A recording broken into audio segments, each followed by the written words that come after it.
Conta-se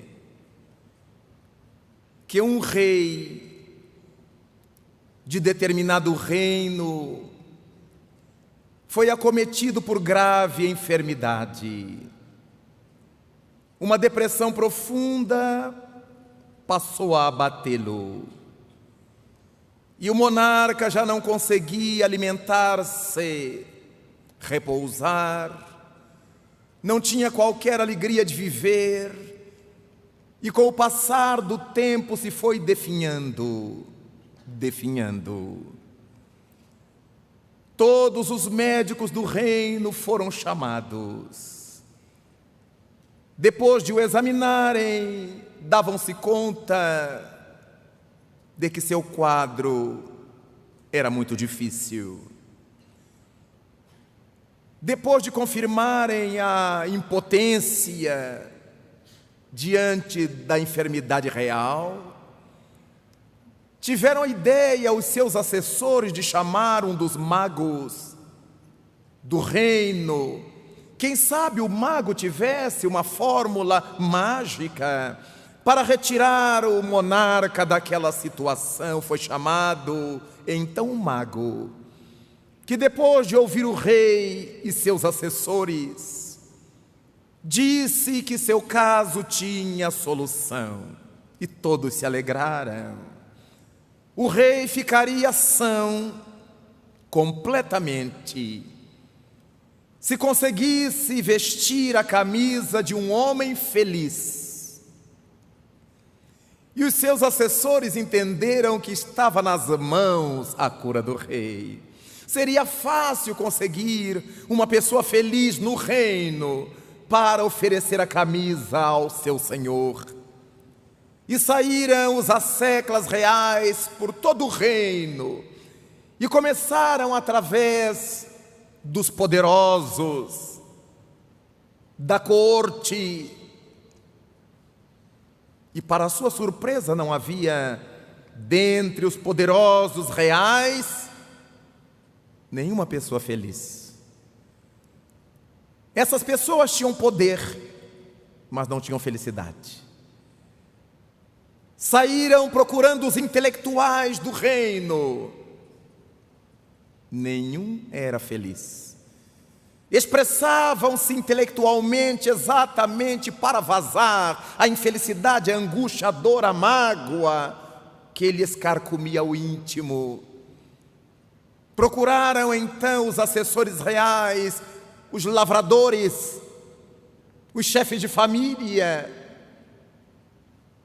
os homens que trabalhavam em todos os setores reais, e nada. Ninguém era feliz. Nos arrabaldes, numa das províncias mais remotas do reino, por fim acharam um homem que afirmava ser completamente feliz.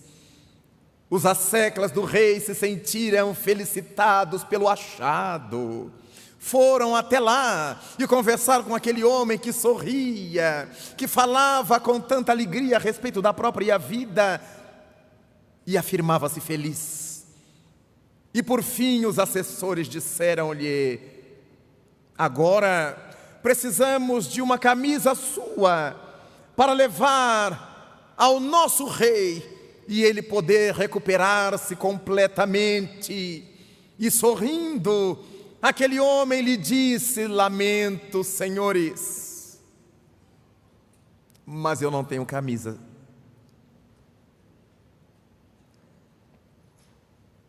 E voltaram os assessores frustrados. A história não diz, mas supomos que o rei tenha morrido. Mas logo depois encontramos uma outra história que nos diz que um homem imensamente pobre vivia num outeiro sem nada a não ser uma macieira que fora plantada à porta do seu casebre muito pobre. E era a única coisa que ele tinha para se alimentar diariamente: as maçãs que aquela macieira produzia. Todos os dias tomava do seu canivete assentava-se na beira do rio que descia do outeiro, chegando ao vale, descascava sua maçã, atirava nas águas as cascas e comia a maçã.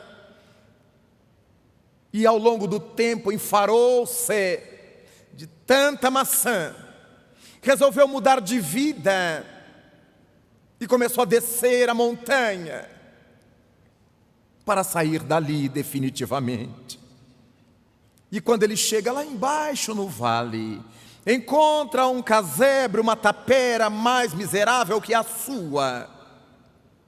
E o homem que ali estava exasperava-se, porque se alimentava das cascas das maçãs que ele comia lá no alto. Diz a história que aquele homem se sentiu tão confrangido com alguém que era mais miserável que ele, que voltou para a choupana e viveu ali, comendo maçãs até a morte. Naturalmente que quando começamos a pensar nessas duas histórias, elas fazem parte de um nonsense. Elas fazem parte de um imaginário piegas, porque afinal de contas não há nenhuma lógica, nem numa coisa, nem na outra pessoa, nem na outra coisa para essas pessoas. Afinal de contas, como é que se pode encontrar uma pessoa perfeitamente feliz e que não tenha uma peça de roupa, uma camisa para usar? Afinal de contas, como é que alguém a quem falte exatamente tudo pode ter essa felicidade total, essa felicidade plena, no estágio de vida em que estamos na Terra? Isso não seria muito lógico. Isso não teria muito senso. A criatura poderia ser até conformada, mas feliz plenamente não há como. A menos que se estivesse vivendo num lugar onde não houvesse produção de nada, onde não se consumisse nada, onde ninguém sofresse necessidade de coisa alguma. É óbvio que também não haveria necessidade de camisa, de vestimenta. É uma história para pensar. Mas chegamos na segunda história, quando um homem muito pobre se dá conta de que havia um outro indivíduo mais pobre do que ele, e resolve-se por manter a si próprio na condição de miséria, porque encontrou alguém pior do que ele, o que também não tem lógica. Não há bom senso que possa justificar essa postura. E começamos a refletir a respeito dessa situação das duas histórias, porque afinal de contas, a doutrina dos espíritos, quando chamada a nos ajudar a refletir sobre essas duas narrações, nos dirá que algo está equivocado. Porque quando Allan Kardec pergunta aos imortais, no capítulo 5º da terceira parte de O Livro dos Espíritos, da lei de conservação, se mereceria censura o homem que procurasse seu bem-estar, os Espíritos disseram que a procura pelo bem-estar é um sentimento natural, faz parte da vida e do progresso humanos. Deus não pode condenar a busca pelo bem-estar. Só existirá a condenação divina quando esse bem-estar advenha da exploração do próximo, da exploração do outro, ou daquelas situações em que o indivíduo, para ter bem-estar, vai consumindo a vida, destruindo o corpo, a saúde física ou a estrutura moral.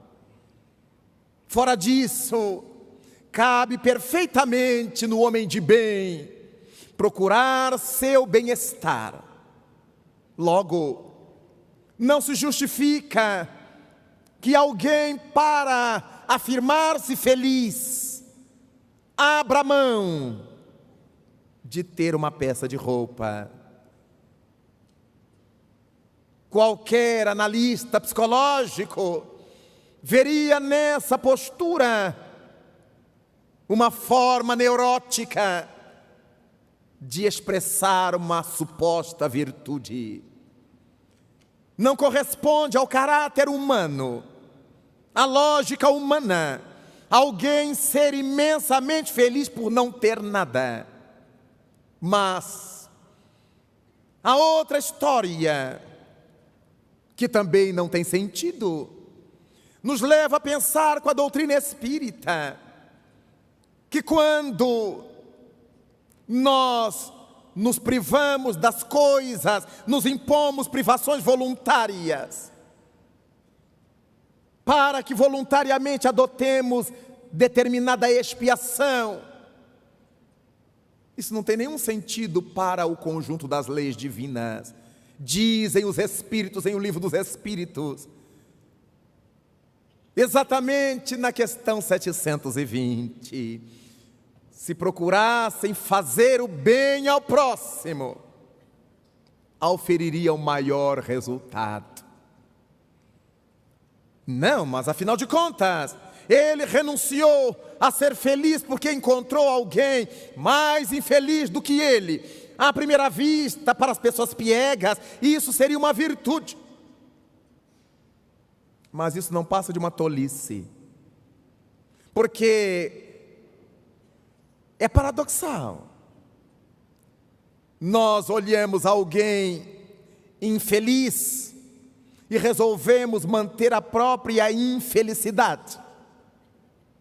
É um sofisma, porque quando olhamos para um lado e achamos alguém mais infeliz do que nós, se olhássemos para o outro, veríamos as pessoas mais felizes do que nós. E por que é que teremos que nivelar por baixo? E por que é que teremos que ser tão infelizes quanto os mais infelizes e não buscar ser felizes quanto aqueles que são felizes? O que seria a lógica de toda pessoa que busca o progresso, de todo indivíduo que deseja crescer. E naturalmente, ao refletir sobre essas questões, Allan Kardec indagará dos imortais qual a razão de Deus ter colocado a atração nas coisas, para que a gente tivesse vontade de possuí-las, de tê-las, de comprá-las, de adquiri-las. E os imortais respondem que é exatamente para que nós tenhamos essa impulsão para a realização do nosso trabalho, o trabalho que viemos fazer na terra, e para que sejamos testados nas tentações. E Kardec indaga no item 712A, e por que as tentações? Qual a razão delas? Para que possamos desenvolver a nossa razão e nos defender dos excessos. É através da nossa razão, do nosso discernimento, que saberemos o que é demasiado para nós, o que é exagero para nós, mas o que é necessário para nós. Deus nos deu essa possibilidade de estar na terra e de querer as coisas, exatamente porque é um direito de todos os homens, de toda criatura humana,